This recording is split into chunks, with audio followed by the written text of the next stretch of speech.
நேத்தி வந்து விஜய் அவர்களோட பிறந்த நாள்ல வந்து பிஜேபி தலைவர்கள் எல்லாருமே வந்து எப்படி வாழ்த்து தெரிவிச்சாங்கன்றத பார்க்கலாம். தமிழன் ஜனநாயகன் தம்பி விஜய் அவர்களுக்கு எனது மனமார்ந்த பிறந்த நாள் வாழ்த்துக்களை தெரிவித்துக் கொள்கிறேன். நம்ம தமிழிசை சவுந்தரராஜன் மேம் வந்து அவங்களோட படத்தை எல்லாத்தையும் வரிசைப்படுத்தி நான் வந்து வாழ்த்து தெரிவிச்சேன். அதுல என்ன தப்பு இருக்கு அப்படின்னு கேட்டாங்க. அதுக்கு சமூக வலைதளத்துல பயங்கர ஒரு பி டீம், விஜய் வந்து ஒரு பி டீம் அப்படின்றத டிக்ளரே பண்ணிட்டு முக்கியமா திமுகவில் சேர்ந்தவங்க நிறைய பேர் வந்து இதுக்கு விமர்சனமும் தெரிவிச்சாங்க. விஜய் வந்து பி டீம் தான். பல காரணங்கள் இருக்கு. அவர் வந்து கொள்கை எதிரியான பிஜேபியை மயிலிறகால் வருடி கொடுப்பதும், இவங்க ரெண்டு பேரும் அடிச்சுக்கிற மாதிரி அடிச்சுப்பாங்களாம், அதை வந்து நாங்கள் நம்பணுமா? அரசியல் எதிரியான திமுகவை வலிந்து எல்லா அறிக்கையிலும் சம்பந்தமே இல்லாமல் திணிப்பதும் அப்படிங்கிற இடத்துல இருந்து நம்ம பார்க்கும் பொழுது சிறுபான்மையினர் ஓட்டுகளை திமுக கிட்டேருந்து பிரிக்க முடியுமா அப்படிங்கிற முயற்சியினுடைய வெளிப்பாடு தான் வந்து விஜய் வந்து மிரட்டி கட்சி தொடங்க வைத்திருப்பாரு அப்படிங்கிறது. 2 years பேக் தொடங்கி நடிச்சுக்கிட்டே இருப்பார். அப்புறம் எலெக்ஷன் வர்றதுக்கு ஒரு 6 மாதத்துக்கு முன்னாடி நடிப்புலேருந்து ஒரு பிரேக் எடுத்துகிட்டு வருவார். மிக முக்கியமாக ஒடுக்கப்பட்ட சமூகம் அரசியலுக்கு வந்ததுக்கு பிறகு தான் அரசியல் அப்படிங்கிறது ஒரு சாக்கடை அப்படிங்கிற ஒரு பேச்சு உருவாகிச்சு. அது ரொம்ப தவறானது. நான் அது ரிலேட்டடாக ஒரு சின்ன குட்டி புக்கு கூட நான் எழுதிட்டு இருக்கிறேன். ரஜினியோட ஒரு ஸ்டேட்மெண்ட் பேரே இல்லாமல், அதாவது அவருடைய சைனே இல்லாமல் உருவாச்சு. அவருக்கு உடம்பு சரியில்லாத காரணத்தால் அரசியலேருந்து விலகுகிறேன். அப்புறம் அவர் சொன்னார், அதை எடுத்துக்கிட்டா கூட நல்லா தான் இருக்கும் அப்படிங்கிற மாதிரி. அது மாதிரி எக்ஸ்பெக்டேஷன்ஸ் ஏன் இங்க தமிழ்நாடு மக்களுக்கு ஒரு மாற்றம் கிடைக்கக்கூடாது அப்படின்னு நினைக்கலாம் இல்லையா? அது மாற்றமே இல்லையேன்னு சொல்கிறோம். நடிகர் வருவது தான் மாற்றமா? ஒரு கட்சியினுடைய தலைவராக இருப்பவர் பார்ட்டியம் அரசியல்வாதியாக இருப்பது ஏற்புடையதல்ல.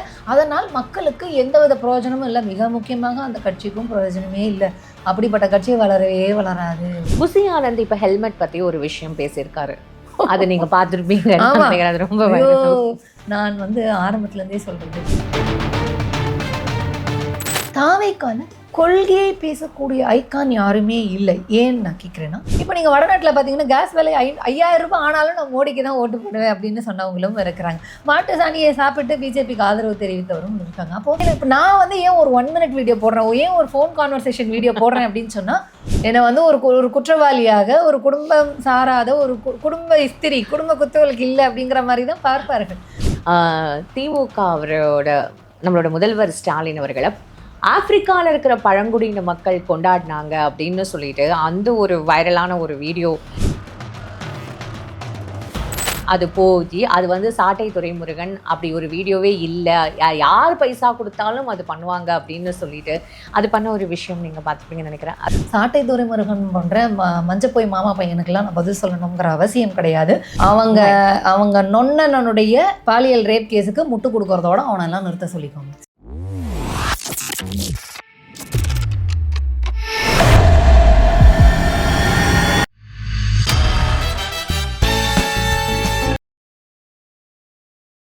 பிபிடி சினிமா நேயர்கள் அனைவருக்கும் வணக்கம். இன்னைக்கு நம்மளோட திராவிட நட்பு கழகத்தோட துணைத் தலைவர் ஸ்ரீவித்யா மேடம் தான் வந்திருக்காங்க. உங்ககிட்ட நிறைய விஷயங்கள் கிட்ட தெரிஞ்சுக்க போறோம். நிகழ்ச்சிக்கு போகலாம். மேம் வணக்கம். வணக்கம். எப்படி மேம் இருக்கீங்க? நல்லா. நேத்தி வந்து விஜய் அவர்களோட பிறந்த நாள்ல வந்து பிஜேபி தலைவர்கள் எல்லாருமே வந்து எப்படி வாழ்த்து தெரிவிச்சாங்கன்றத பார்க்குறோம். முக்கியமா நம்ம தமிழிசை சவுந்தரராஜன் மேம் வந்து அவங்களோட படத்தை எல்லாத்தையும் வரிசைப்படுத்தி நான் வந்து வாழ்த்து தெரிவிச்சேன். அதுல என்ன தப்பு இருக்கு அப்படின்னு கேட்டாங்க. அதுக்கு சமூக வலைதளத்துல பயங்கர ஒரு பி டீம், விஜய் வந்து ஒரு பி டீம் அப்படின்றத டிக்ளரே பண்ணிட்டு முக்கியமா திமுகவில் சேர்ந்தவங்க நிறைய பேர் வந்து இதுக்கு விமர்சனமும் தெரிவிச்சாங்க. ஸோ இதை பத்தி நீங்க என்ன சொல்லணும்? விஜய் வந்து பி டீம் தான். ஏன்னா அவர் வந்து பல காரணங்கள் இருக்கு. அவர் வந்து கொள்கை எதிரியான பிஜேபியை மயிலிறகால் வருடி கொடுப்பதும், அரசியல் எதிரியான திமுகவை வலிந்து எல்லா அறிக்கையிலும் சம்பந்தமே இல்லாமல் திணிப்பதும் அப்படிங்கிற இடத்துல இருந்து நம்ம பார்க்கும் பொழுது அவர் வந்து பிஜேபி இறக்கி விட்ட பி டீம் தான். ஏன்னா ஓட்டு பிரிப்பதற்காக மட்டும்தான் அவர் வந்து இறக்கி விட்டுருக்கிறாரு. சிறுபான்மையினர் ஓட்டுகளை திமுக கிட்டேருந்து பிரிக்க முடியுமா அப்படிங்கிற முயற்சியினுடைய வெளிப்பாடு தான் வந்து விஜய் வந்து மிரட்டி கட்சி தொடங்க வைத்திருப்பாரு அப்படிங்கிறது. ஏன்னா அவருக்கு வந்து கட்சியில் இன்ட்ரெஸ்ட் இருக்கிற மாதிரியெல்லாம் அவருடைய நடவடிக்கைகளில் தெரியல. ஏன்னா ஒரு பார்ட் டைம் பாலிடிக்ஸ் தான் அவர் பண்ணுறாரு. நீங்களும் நானும் பார்ட் டைமாக இருக்கலாம், ஏன்னா நம்மளுக்கும் வேறு கடமைகள் இருக்குது. ஆனால் ஒரு கட்சியை தொடங்கி அதில் தலைமை பொறுப்புக்கு வந்துட்டதுக்கப்புறம் பார்ட் டைம் அரசியல் ஒருத்தர் பண்ணுறாரு அப்படின்னு சொன்னால் அவர் சூழ்நிலை நிர்பந்தத்தின் காரணமாக தான் வந்திருக்கிறாரு. இது ஜனநாயகம் படத்தோட ஷூட்டிங் வந்து இப்போதான் முடிஞ்சிருக்கு. அதுக்கப்புறம் தான் இப்போ அவர் களப்பணியில் ஃபுல் அண்ட் ஃபுல் இறங்க போகிறாரு அப்படின்றத 2 years பேக் தொடங்கி நடிச்சுக்கிட்டே இருப்பார். அப்புறம் எலெக்ஷன் வர்றதுக்கு ஒரு 6 மாதத்துக்கு முன்னாடி நடிப்புலேருந்து ஒரு பிரேக் எடுத்துட்டு வருவார். அது அந்த கடைசியா இதுக்கு பேர் என்னன்னு அதான் பார்ட் டைம் அரசியலா ஃபுல் டைம் அரசியல்? அதான் கடைசியா நடிச்ச படத்தோட ஹீரோயின் இப்போ வந்து அவங்க பேசுனது கூட இப்போ பயங்கரமா போயிட்டு இருக்கு. அது நீங்களும் பார்த்துருப்பீங்க.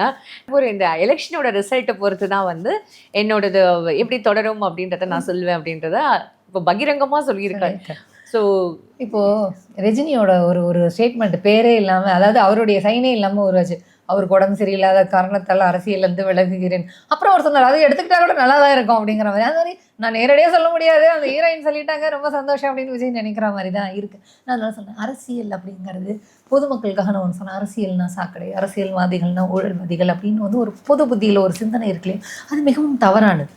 அரசியல்னால தான் இங்கே பல மாற்றங்கள் வந்திருக்கு, அரசியல்னால தான் நம்மளுக்கு உரிமைகளே வந்திருக்கு. அப்படிங்கும்பொழுது வந்து ஒரு மிக முக்கியமாக ஒடுக்கப்பட்ட சமூகம் அரசியலுக்கு வந்ததுக்கு பிறகு தான் அரசியல் அப்படிங்கிறது ஒரு சாக்கடை அப்படிங்கிற ஒரு பேச்சு உருவாகிச்சு. அது ரொம்ப தவறானது. நான் அது ரிலேட்டடாக ஒரு சின்ன குட்டி புக்கு கூட நான் எழுதிட்டு இருக்கிறேன். அப்போது ஒரு அரசியல் மீதான பார்வை தவறாக ஆக்கப்பட்டதுக்கு இப்படி பல காரணங்கள் இருக்குது. விஜய் அரசியல்வாதியான்னு கேட்டிங்கன்னா கிடையாது. அரசியல் அப்படிங்கிறதுக்கான மீனிங் என்ன? அரசினுடைய இயங்கியல், சட்ட வடிவத்தில் இருக்கக்கூடிய அரசினுடைய இயங்கியலில் ஒரு சிக்கல் இருக்குது, ஒரு தவறு இருக்குது, அதில் வாய்ப்புகள் இல்லை, உரிமைகள் இல்லை அப்படின்னா அதை நோக்கி போராடுவது தான் அரசியல். அதற்காக வருபவர்கள் தான் அரசியல்வாதிகள். இப்போ அதனால தான் சட்ட ரீதியாக இடஒதுக்கீடு நம்மளுக்கு மறுக்கப்படுது, சட்ட ரீதியாக அர்ச்சகராவது மறுக்கப்படுது, சட்ட ரீதியாக ஒரு காலேஜ்லேயும் ஒரு ஸ்கூல்லேயும் சேர்றது மறுக்கப்படுது, சட்ட ரீதியாக உங்களுக்கு ஒரு சர்டிஃபிகேட் கிடைக்கிறதுல உரிமை மறுக்கப்படுது. அப்படிங்கும்பொழுது அதை தனி மனிதர்களால் போராடி பெறுவதில் சிக்கல் இருக்கு. அப்போ ஒரு அமைப்பு, ஒரு இயக்கம், ஒரு கட்சி இதை சார்ந்து இயங்கும் பொழுது அதற்கு கிடைப்பதற்கான வாய்ப்புகள் அதிகமாக இருக்குது. அப்படிங்கிறதுனால தான் அரசியல் கட்சிகள் இருக்குது, அரசியல் தலைவர்கள் இருக்காங்க. உங்களை போன்றவர்கள், என்னை போன்றவர்கள் ஒரு அரசியல் கட்சியில் போய் சேருவதற்கான காரணம் அப்படிங்கிறது இதுதான். இப்போது விஜய் அரசியல் கட்சியை தொடங்கிட்டாரு 2 வருஷத்துக்கு முன்னாடி தொடங்கினார் அப்படின்னு சொன்னீங்க. அதை ஒட்டி எதுவுமே செயல்படாமல் நான் வந்து ஷூட்டிங்லேயே இருப்பேன், எலெக்ஷனுக்கு முன்னாடி 6 மாதத்துக்கு வருவேன் அப்படின்னா அவர் அரசியல்வாதியா? இல்லை, அவர் ஓட்டை பிற்பதற்காக இறக்கி விடப்பட்டிருக்கிறார் அப்படிங்கறத ஏற்கனவே இது வந்து அவர் வந்து ஒரு ட்ரை பண்ணதுனால இல்ல மேம். இப்போ இந்த நடிகர்கள்லேருந்து இது நான் தொடர்ந்து கேட்குற ஒரு கேள்விதான். நடிகர்கள்லேருந்து அரசியலுக்கு வரவங்கள இங்கே நம்ம நிறைய பேரை பார்த்துருக்கோம், இப்போ வரைக்கும் இருக்காங்க. இல்லை பவன் கல்யாணத்தை முருகர் மாநாடுல கலந்துட்டது கூட அவர் கூட ஒரு படத்தேர்ந்து நடிச்சவர் தான் இன்னைக்கு ஒரு துணை ஒரு முதலமைச்சராக இருக்கார் அப்படின்றத நம்ம பார்க்குறோம். ஸோ அந்த மாதிரியான ஒரு எக்ஸ்பெக்டேஷன்ஸ் ஏன் இங்கே தமிழ்நாடு மக்களுக்கு ஒரு மாற்றம் கிடைக்கக்கூடாது அப்படின்னு நினைக்கலாம் இல்லையா? அது மாற்றமே இல்லையேன்னு சொல்கிறோம். நடிகர் வருவது தான் மாற்றமா? நடிகர் இல்ல, நடிகர் வரணுன்றது இல்ல, நடிகரா வரல. விட்டுட்டு அரசியல்வாதியா தான் நான் வந்து பிரவேசிக்க போறேன், முழு நேர அரசியல்வாதியா வரலையே. அது நம்ம இன்னும் டவுன் தி லைன் இந்த 6 monthsல அவர் இன்னும் என்ன பண்ண போறான்றத மக்கள் அவருக்கு வந்து பாடம் புகட்டுவாங்க. திரும்பவும் கேக்குறேன், ஒரு நடிகர் அரசியலுக்கு வருவது அரசியல் மாற்றம் இல்ல, எல்லா துறைகள்ல இருந்தும் அரசியலுக்கு வந்தவங்க இருக்கிறாங்க. ப்ரொஃபஷனல் நானும் அப்படி மீன் பண்ணல. ஓகேங்களா, முடிஞ்சிச்சா? இப்போ இது ஒரு பார்ட் கிளியர் பண்ணிப்போம். இப்போ அவரு அரசியல்வாதியாவே இல்லை மேடம், இன்னுமே நடிப்பு தொழிலில் மட்டும்தான் கான்சென்ட்ரேட் பண்ணிட்டு இருக்கிறாரு. அவர் பார்ட் டைம் அரசியல்வாதியா இருக்காரு. ஒரு கட்சியினுடைய தலைவராக இருப்பவர் பார்ட் டைம் அரசியல்வாதியாக இருப்பது ஏற்புடையதல்ல.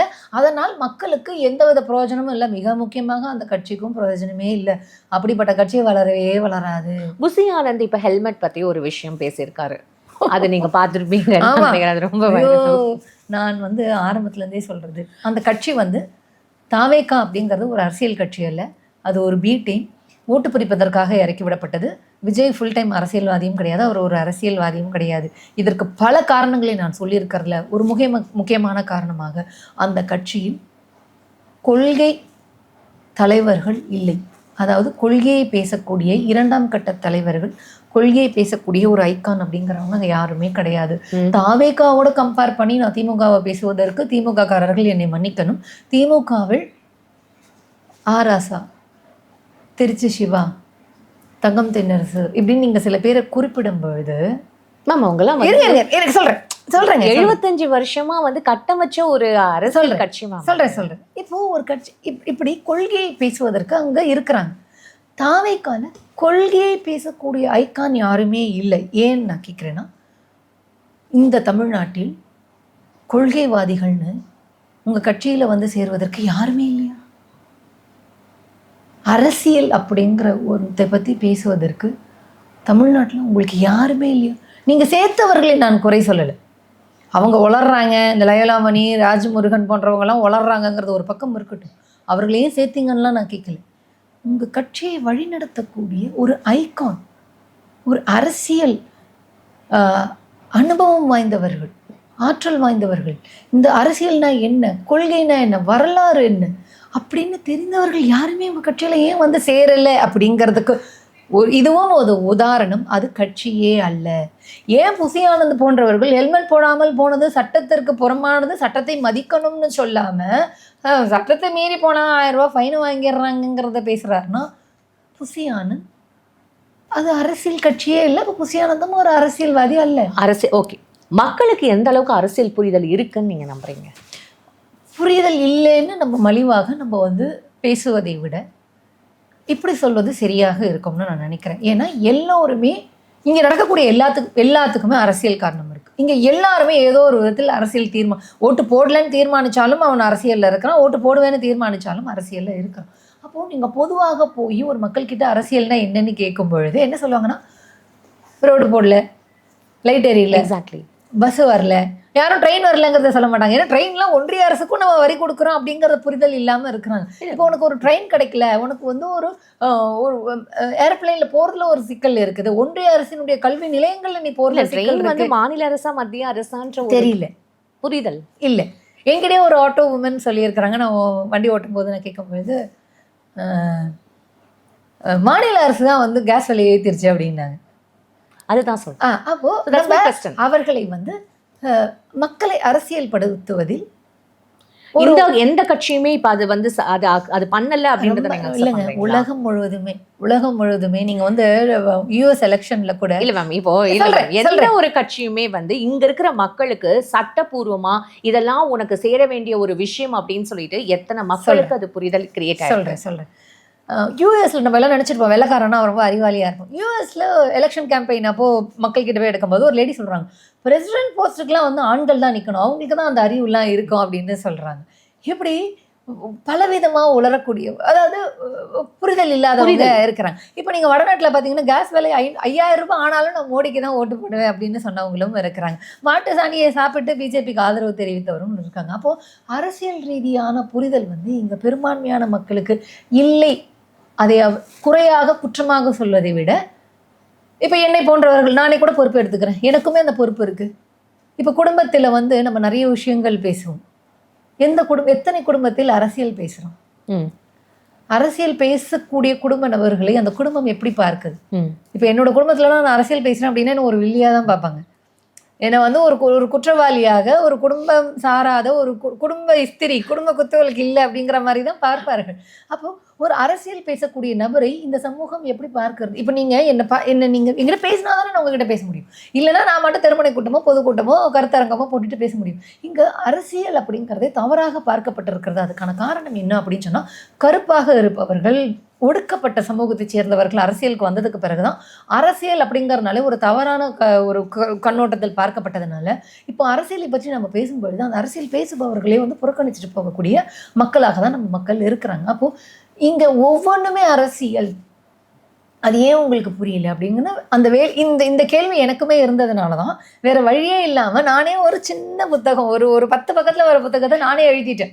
கரெக்டாக மேம். ஏன்னா நம்ம ஒவ்வொரு வாட்டியும் வந்து மக்கள் 5 வருஷம் இவங்களா, சரி 5 வருஷம் இவங்களுக்கு ஓட்டு போடுவோம், 5 வருஷம் அவங்களுக்கு ஓட்டு போடுவோம் அப்படின்னு அவங்களோட மனநிலையுமே வந்து இப்போ அப்படிதான் இருக்கே தவிர எந்த அளவுக்கு அவங்களுக்கு புரிதல் இருந்து காரணம் அப்படின்னு அரசியலுக்காக அவங்க வந்து பண்றாங்க, ஓட்டு போடுறாங்கன்றது கண்டிப்பா அது இல்லை. அது ஒரு பெரிய ஒரு டிராபேக்கா இருக்கு அப்படின்றது. அதனாலதான் தவறான ஒரு மத்த இப்போ நம்ம பிற மாநிலங்கள், தமிழ்நாடு சுத்தி உள்ள பிற மாநிலங்கள்ல கம்பேர் பண்ணும்போது தமிழ்நாடு மட்டும்தான் அந்த மாதிரி இருக்கா?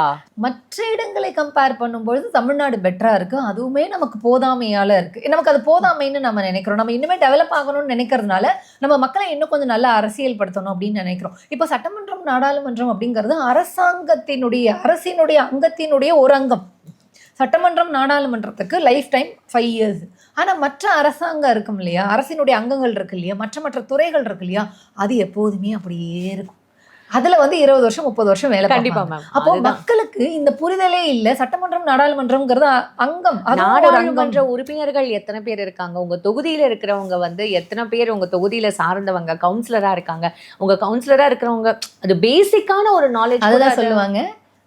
டிஎம்கே மினிஸ்டர் பிடிஆர் தான் சொல்லுவாரு, எம்எல்ஏ கிட்ட வந்து லைட் எரியல, எனக்கு இங்க ரோடு பள்ளமா இருக்குன்னு சொல்லுவாங்க. அதெல்லாம் வந்து உள்ளாட்சித்துறையினோட வேலை, அதுக்கு தான் கவுன்சிலர்ஸ் இருக்காங்க. அது இப்ப தெரியலன்னு அவங்களை குற்றவாளி தண்ணி ஆக்குவதை வரல விட அப்படின்றது கூட வந்து எங்க போய் குறை சொல்லணும், தெரியல. எங்க போய் நம்ம கம்ப்ளைண்ட் பண்ணணும்ன்ற ஒரு இல்ல என்னன்னா, மக்களுக்கு என்னன்னா, ஒரு எம்எல்ஏ வந்து ரொம்ப கனெக்டடா இருக்கிறதுனால அவர்கிட்டயே போய் எல்லாமே சொல்லிடுவோம் அப்படின்னு அவங்க சொல்றாங்க.